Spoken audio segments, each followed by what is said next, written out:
ആകാശവാണി. നമസ്കാരം. വാർത്തകൾ വായിക്കുന്നത് ബിന്ദു വിനോദ്.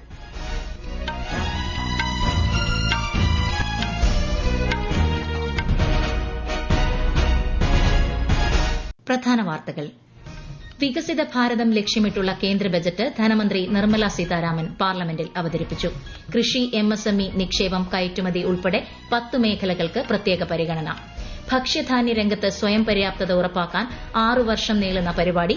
കിസാൻ ക്രെഡിറ്റ് കാർഡിന്റെ വായ്പാ പരിധി 5 ലക്ഷമായി ഉയർത്തും. ജൽജീവൻ മിഷൻ പദ്ധതി 2028 വരെ നീട്ടി. 12 ലക്ഷം രൂപ വരെ വാർഷിക വരുമാനമുള്ളവർക്ക് ആദായനികുതി ഒഴിവാക്കി. അവശ്യമരുന്നുകൾക്കും ഇലക്ട്രിക് വാഹനങ്ങൾക്കും മൊബൈൽ ഫോണിനും വില കുറയും.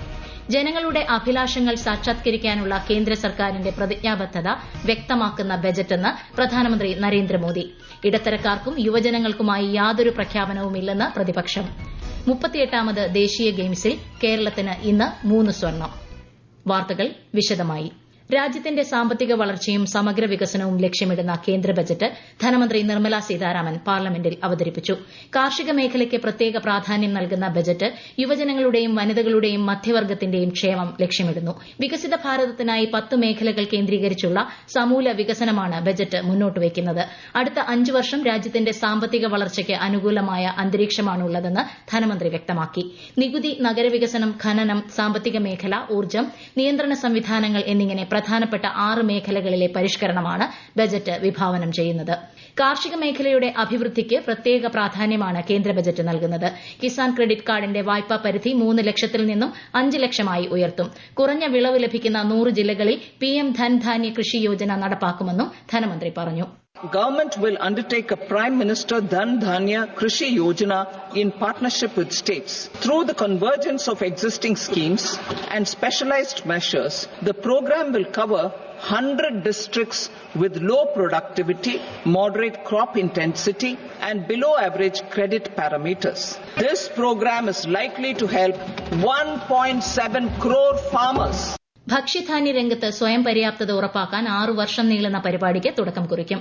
പഴം, പച്ചക്കറി ഉത്പാദനം വർദ്ധിപ്പിക്കാനുള്ള സമഗ്ര പദ്ധതിക്കും അത്യുൽപാദന ശേഷിയുള്ള വിത്തുകൾ വികസിപ്പിക്കാൻ പ്രത്യേക ദൌത്യത്തിനും തുടക്കം കുറിക്കും. സൂക്ഷ്മ, ചെറുകിട, ഇടത്തരം സംരംഭങ്ങൾക്കും സ്റ്റാർട്ടപ്പുകൾക്കും ബജറ്റിൽ പ്രത്യേക പരിഗണന. ചെറുകിട സംരംഭങ്ങൾക്ക് 5 ലക്ഷം രൂപ പരിധിയിൽ പ്രത്യേക ക്രെഡിറ്റ് കാർഡുകൾ കൊണ്ടുവരും. മികച്ച പ്രവർത്തനം കാഴ്ചവെക്കുന്ന കയറ്റുമതി അധിഷ്ഠിത MSMEകൾക്ക് 20 കോടി രൂപ വരെ വായ്പ ഉറപ്പുവരുത്തും. MSME സംരംഭങ്ങൾക്കായുള്ള നിക്ഷേപ പരിധി 2.5 മടങ്ങാക്കാനും വിറ്റുവരവ് പരിധി ഇരട്ടിയാക്കാനും നിർദ്ദേശമുണ്ട്. പട്ടികജാതി പട്ടികവർഗ വിഭാഗത്തിൽ നിന്നും ആദ്യമായി സംരംഭകരാകുന്ന വനിതകൾക്കായി അടുത്ത 5 വർഷത്തിൽ 2 കോടി രൂപ വരെ ലഭിക്കുന്ന വായ്പാ പദ്ധതി ആവിഷ്കരിക്കും. സ്റ്റാർട്ടപ്പ് മേഖലയ്ക്കായുള്ള ബജറ്റ് വിഹിതം 10,000 കോടി രൂപ കൂടി വർദ്ധിപ്പിച്ചു. അടിസ്ഥാന സൌകര്യ വികസനത്തിനായി സംസ്ഥാനങ്ങൾക്ക് 50 വർഷത്തെ പലിശരഹിത വായ്പ ലഭ്യമാക്കുന്നതിന് 1.5 ലക്ഷം കോടി രൂപ ബജറ്റിൽ വകയിരുത്തിയതായി ധനമന്ത്രി പറഞ്ഞു. ബാങ്കിംഗ് സാധ്യതയുള്ള പദ്ധതികൾക്ക് 25% വരെ ധനസഹായം നൽകുന്നതിന് 1 ലക്ഷം കോടി രൂപയുടെ അർബൻ ചാലഞ്ച് ഫണ്ട് സ്ഥാപിക്കും. ജൽജീവൻ മിഷനുള്ള ബജറ്റ് വിഹിതം വർദ്ധിപ്പിച്ചതിലൂടെ പദ്ധതിയുടെ സമ്പൂർണ്ണമായ നടപ്പാക്കൽ ഉറപ്പുവരുത്തും. പദ്ധതി 2028 വരെ നീട്ടിയതായും ധനമന്ത്രി അറിയിച്ചു. ഉഡാൻ പദ്ധതിയിലൂടെ അടുത്ത 10 വർഷത്തിനുള്ളിൽ 100 ചെറുവിമാനത്താവളങ്ങൾ നിർമ്മിക്കും. പുതിയ നികുതി സംവിധാനത്തിന് കീഴിൽ 12 ലക്ഷം രൂപ വരെ വാർഷിക വരുമാനമുള്ളവർക്ക് ആദായ നികുതി ഒഴിവാക്കി. ശമ്പളം കൈപ്പറ്റുന്ന ജീവനക്കാർക്ക് 12.75 ലക്ഷം വരെ വാർഷിക വരുമാനത്തിന് ആദായ നികുതി ഒഴിവാക്കി. I am now happy to announce that there will be no income tax payable up to income of 12 lakh rupees. The new structure will substantially reduce the taxes of the middle class and leave more money in their hands, boosting household consumption, savings and investment. പുതുക്കിയ ആദായ നികുതി നിരക്കുകൾ പ്രകാരം 4 ലക്ഷം വരെ ആദായ നികുതിയില്ല. 4 മുതൽ 8 ലക്ഷം വരെ 5%, 8 മുതൽ 12 ലക്ഷം വരെ 10%, 12 മുതൽ 16 ലക്ഷം വരെ 15%, 16 മുതൽ 20 ലക്ഷം വരെ 20%, 20 മുതൽ 24 ലക്ഷം വരെ 25%, 24 ലക്ഷത്തിന് മുകളിൽ 30%വുമാണ് ആദായ നികുതി. വിദ്യാഭ്യാസ മേഖലയ്ക്കായി പ്രത്യേക പദ്ധതികളാണ് ബജറ്റിൽ വിഭാവനം ചെയ്തിരിക്കുന്നത്. AI വികസനത്തിനായി 500 കോടി രൂപ വകയിരുത്തി. ഇതിനായി 3 മികവിന്റെ കേന്ദ്രങ്ങൾ ആരംഭിക്കും. മേക്ക് ഇൻ ഇന്ത്യയിലൂടെ സ്കൂളുകളിൽ 50,000 അഡൽട്ട് ടിങ്കറിംഗ് ലാബുകൾ ആരംഭിക്കും. ഭാരത് നെറ്റ് പദ്ധതിയുടെ കീഴിൽ ഗ്രാമപ്രദേശങ്ങളിലെ എല്ലാ സർക്കാർ സെക്കൻഡറി സ്കൂളുകളിലും ബ്രോഡ്ബാൻഡ് ഇന്റർനെറ്റ് സൌകര്യം ലഭ്യമാക്കും. സ്കൂളുകൾക്ക് ഉന്നത വിദ്യാഭ്യാസ മേഖലയ്ക്കും ഇന്ത്യൻ ഭാഷാ പുസ്തകങ്ങൾ ഡിജിറ്റൽ രൂപത്തിൽ നൽകുന്നതിന് ഭാരതീയ ഭാഷാ പുസ്തക പദ്ധതി പ്രഖ്യാപിച്ചു. 2014 ശേഷം പ്രവർത്തനം ആരംഭിച്ച 5 ഐഐടികളിൽ അധിക അടിസ്ഥാന സൌകര്യങ്ങൾ ഒരുക്കി 6500 വിദ്യാർത്ഥികൾക്ക് കൂടി പഠനം സാധ്യമാക്കും. നൈപുണ്യ വികസനത്തിനായി ദേശീയ തലത്തിൽ 5 മികവിന്റെ കേന്ദ്രങ്ങൾ ആരംഭിക്കും. മെഡിക്കൽ വിദ്യാഭ്യാസത്തിന് 10,000 സീറ്റ് അനുവദിക്കുമെന്നും ധനമന്ത്രി വ്യക്തമാക്കി. ഈ വാർത്തകൾ ആകാശവാണിയിൽ നിന്ന്. ആകാശവാണി വാർത്തകളും വാർത്താധിഷ്ഠിത പരിപാടികളും all India radio news Thiruvananthapuram YouTube ചാനലിലും all India radio news Thiruvananthapuram Facebook പേജിലും AR News_ തിരുവനന്തപുരം ഇൻസ്റ്റഗ്രാം അക്കൌണ്ടിലും AR News_TVM X ഹാൻഡിലും ലഭ്യമാണ്. 34.96 ലക്ഷം കോടി രൂപ വായ്പ ഇതര വരുമാനവും 50.65 ലക്ഷം കോടി രൂപ ചിലവും പ്രതീക്ഷിക്കുന്ന ബജറ്റാണ് ധനമന്ത്രി ഇന്ന് അവതരിപ്പിച്ചത്. ധനക്കമ്മി 4.4% നിലനിർത്തുമെന്ന് കേന്ദ്രമന്ത്രി വ്യക്തമാക്കി. മൂന്നാം നരേന്ദ്രമോദി സർക്കാരിന്റെ ആദ്യ സമ്പൂർണ്ണ ബജറ്റും ധനമന്ത്രി എന്ന നിലയിൽ 8ാമത്തെ ബജറ്റുമാണ് ശ്രീമതി നിർമ്മല സീതാരാമൻ അവതരിപ്പിച്ചത്. ബജറ്റ് അവതരണത്തിന് ശേഷം പാർലമെന്റ് ഇന്നത്തേക്ക് പിരിഞ്ഞു. പാർലമെന്റിലെ രാഷ്ട്രപതിയുടെ പ്രസംഗത്തിന്മേലുള്ള നന്ദിപ്രമേയ ചർച്ച തിങ്കളാഴ്ച നടക്കും. വികസിത ഭാരതം എന്ന ലക്ഷ്യത്തിലേക്ക് നയിക്കുന്ന നിരവധി പ്രഖ്യാപനങ്ങൾ അടങ്ങിയതാണ് 2025 കേന്ദ്ര ബജറ്റെന്ന് ധനമന്ത്രി നിർമ്മല സീതാരാമൻ. വികസിത ഭാരതത്തിനായി സമ്പദ്ഘടനയെ എങ്ങനെ രൂപപ്പെടുത്താമെന്ന് ബജറ്റ് വ്യക്തമാക്കുന്നതായി അവതരണത്തിന് ശേഷം നടന്ന വാർത്താ സമ്മേളനത്തിൽ മന്ത്രി പറഞ്ഞു. ആദായനികുതി ഘടന ലളിതമാക്കുന്ന നടപടികൾ പൂർത്തിയായതായും പുതിയ ആദായനികുതി ബിൽ അടുത്തയാഴ്ച പാർലമെന്റിൽ അവതരിപ്പിക്കുമെന്നും ധനമന്ത്രി അറിയിച്ചു. So this budget actually has given you several things on which you can understand how this economy is being planned to take forward a route towards Vikasit Bharat.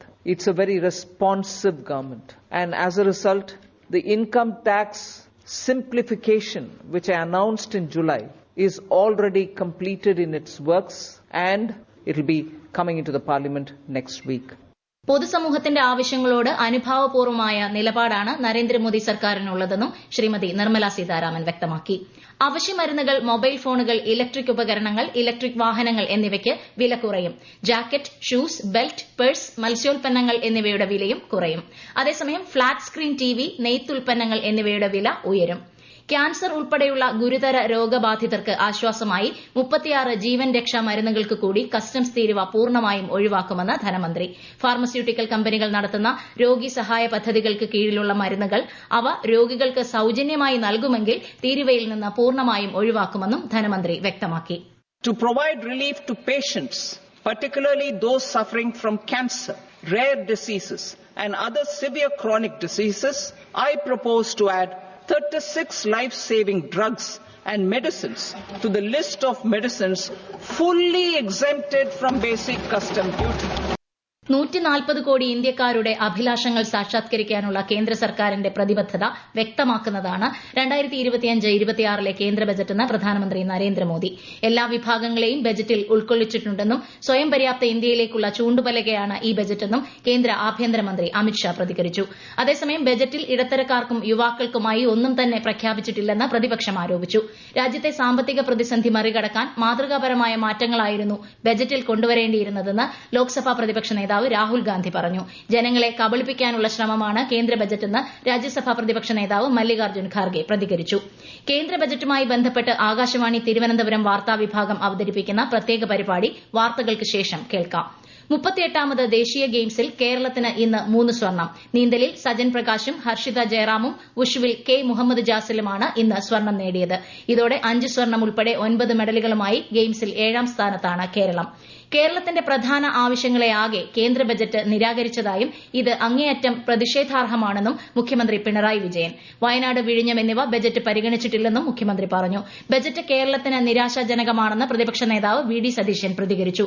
ബജറ്റിൽ കേരളത്തിന് ന്യായമായ പരിഗണന പോലും ലഭിച്ചില്ലെന്ന് ധനമന്ത്രി KN ബാലഗോപാൽ. കേന്ദ്ര ബജറ്റിന്റെ ഏറ്റവും വലിയ ഗുണഭോക്താവാണ് കേരളമെന്ന് BJP സംസ്ഥാന അധ്യക്ഷൻ K സുരേന്ദ്രൻ പ്രതികരിച്ചു. പ്രധാന വാർത്തകൾ വീണ്ടും. വികസിത ഭാരതം ലക്ഷ്യമിട്ടുള്ള കേന്ദ്ര ബജറ്റ് ധനമന്ത്രി നിർമ്മല സീതാരാമൻ പാർലമെന്റിൽ അവതരിപ്പിച്ചു. കൃഷി, MSME നിക്ഷേപം, കയറ്റുമതി ഉൾപ്പെടെ 10 മേഖലകൾക്ക് പ്രത്യേക പരിഗണന.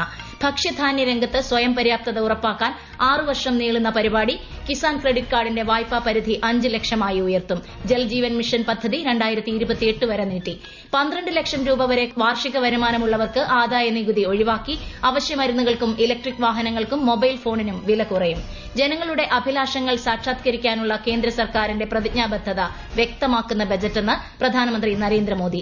ഇടത്തരക്കാർക്കും യുവജനങ്ങൾക്കുമായി യാതൊരു പ്രഖ്യാപനവുമില്ലെന്ന് പ്രതിപക്ഷം. 38ാമത് ദേശീയ ഗെയിംസിൽ കേരളത്തിന് ഇന്ന് 3 സ്വർണം. വാർത്തകൾ കഴിഞ്ഞു. അടുത്ത വാർത്താ പ്രക്ഷേപണം രാത്രി 8:35-ന്.